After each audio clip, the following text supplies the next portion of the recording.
Bonjour à tous, bienvenue pour cette nouvelle vidéo, j'espère que vous allez bien. En tout cas, moi ça va très bien. Aujourd'hui, une nouvelle vidéo très importante sur la chaîne. Pour cette vidéo, nous n'allons pas parler d'un film particulièrement, mais plutôt d'un mouvement qu'il faut soutenir. Il y a quelques temps, j'avais déjà fait une vidéo sur ma chaîne YouTube concernant pour moi les dangers et les déviances de l'IA dans le monde du cinéma. Ça avait notamment été cité dans ma vidéo sur Superman, lorsque, souvenez-vous, France 2 avait pris un trailer fait en intelligence artificielle pour illustrer leur article sur Superman Legacy. Aujourd'hui, pareil, je vais reprendre position concernant l'intelligence artificielle dans le monde du cinéma, et encore une fois, ma décision de prise de position va être sans ambiguïté.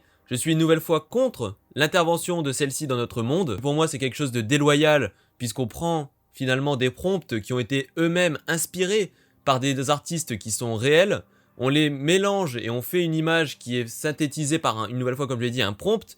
Pour moi, c'est du vol de contenu indirect, ce qui n'est pas encore qualifié comme tel, mais pour moi, on s'applique déjà à ce niveau-là, mais en plus de ça, vous prenez le travail de quelqu'un en faisant ce genre de choses. Alors des fois, l'intelligence artificielle peut être un outil d'aide intéressant, il est vrai. Cependant, l'utiliser par exemple pour reproduire des voix sans le consentement des personnes, ou encore pour prendre, comme je l'ai dit, un certain travail qui a été fait, pour moi c'est juste pas possible. Comme je le disais, cette vidéo va surtout s'adresser au monde du doublage, puisqu'il faut savoir qu'actuellement le doublage souffre énormément de cette intelligence artificielle, que ce soit en VO ou en VF. D'ailleurs, je vous mets en description le lien d'une pétition qui a été lancée par plusieurs comédiens de doublage visant à interpeller le ministre de la Culture, qui est actuellement Rachida Dati, sur l'utilisation de l'intelligence artificielle. Parce que c'est vrai que vous regardez depuis plusieurs mois maintenant, vous avez pu constater que certaines voix et même certains dessins animés entiers ont été doublés par des voix faites en intelligence artificielle, ce qui est complètement honteux. Donc comme je l'ai dit, allez voir dans la description, je vous ai mis le lien direct pour pouvoir signer la pétition.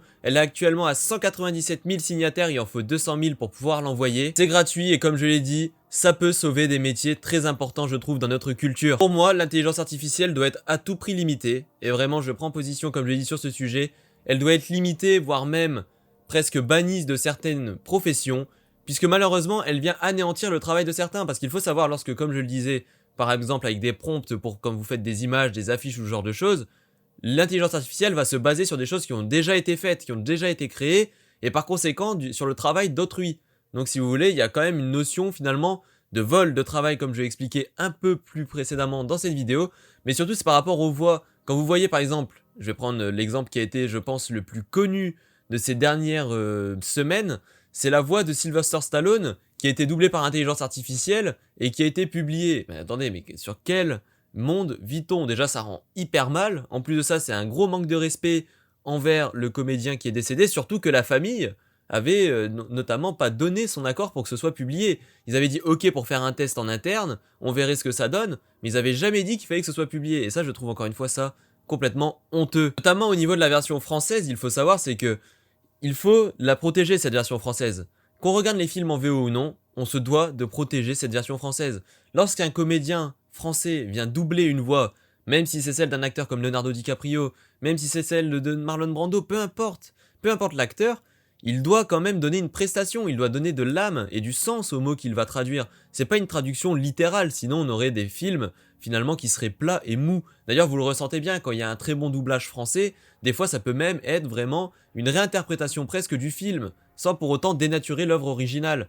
Donc il faut vraiment protéger cette VF, faire en sorte que ce soit toujours des bons acteurs derrière, surtout qu'en France, clairement, on a la réputation, que ce soit ici, sur le territoire ou même dans le monde, d'avoir de très très bons comédiens de doublage. Même si maintenant, vous êtes quelqu'un qui est pro VO, c'est-à-dire que c'est complètement compréhensible.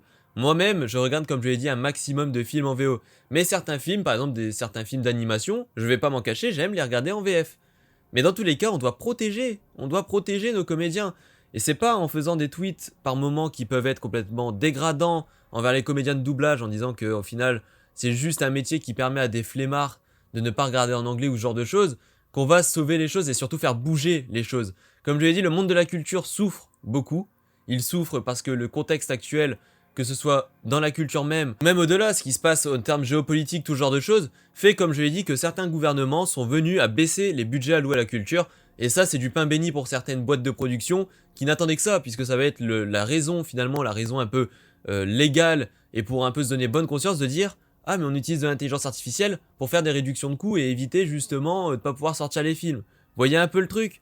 Donc il faut vraiment soutenir les métiers. Et comme je l'ai dit, et j'insiste, cette vidéo, comme je l'ai dit, n'a pas vraiment de plan particulier. C'est plus un message pour porter mon soutien justement à une cause qui est importante. Quand vous étiez petit, vous regardez des dessins animés, je pense que pour 90%, voire 95%, même plus d'entre nous, aucun ne regardait ces films en VO. Mais jamais vous ne retrouverez en l'intelligence artificielle l'émotion, jamais vous ne retrouverez l'âme en fait finalement, puisque c'est quelque chose de synthétique. Alors je le dis une dernière fois dans cette vidéo, soutenez la pétition pour sauver la VF. N'hésitez pas aussi à la repartager en mettant le hashtag touche pas à ma VF. Il sera mis d'ailleurs en hashtag de référence pour cette vidéo. Et d'ailleurs, vous regardez, même aux États-Unis, vous aviez eu des mouvements de grève par rapport à ça, à l'utilisation de l'intelligence artificielle dans le monde du cinéma.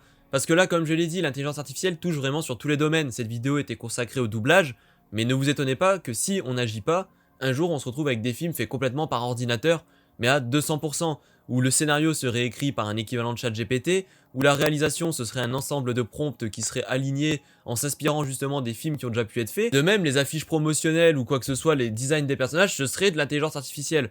Ne rentrons pas dans ce monde-là. Je pense pas que vous le souhaitiez, et c'est pour ça que, comme je l'ai dit, il faut maintenir les choses.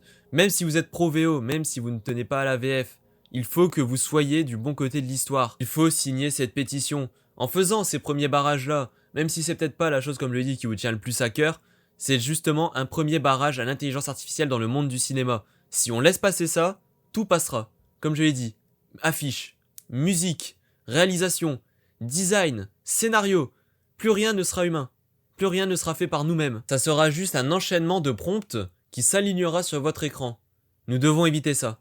Donc une nouvelle fois, signez cette pétition, soutenez un maximum, et moi comme je l'ai dit sur ça, il n'y a aucune ambiguïté, soutenez un maximum et protégeons notre art et notre culture du cinéma de l'intelligence artificielle. Sur ce, je vous remercie d'avoir suivi cette vidéo, je vous invite bien évidemment à l'aimer, à la partager, à la commenter pour la faire référencer, c'est hyper important. N'hésitez pas aussi à vous abonner à la chaîne pour la faire vivre et la faire grandir. Je vous invite aussi, comme je le dis une nouvelle fois, c'est l'objet de la vidéo, à signer la pétition hashtag touche pas à ma VF. Et je vous dis à très bientôt pour une prochaine vidéo. C'était Louitos, salut à tous.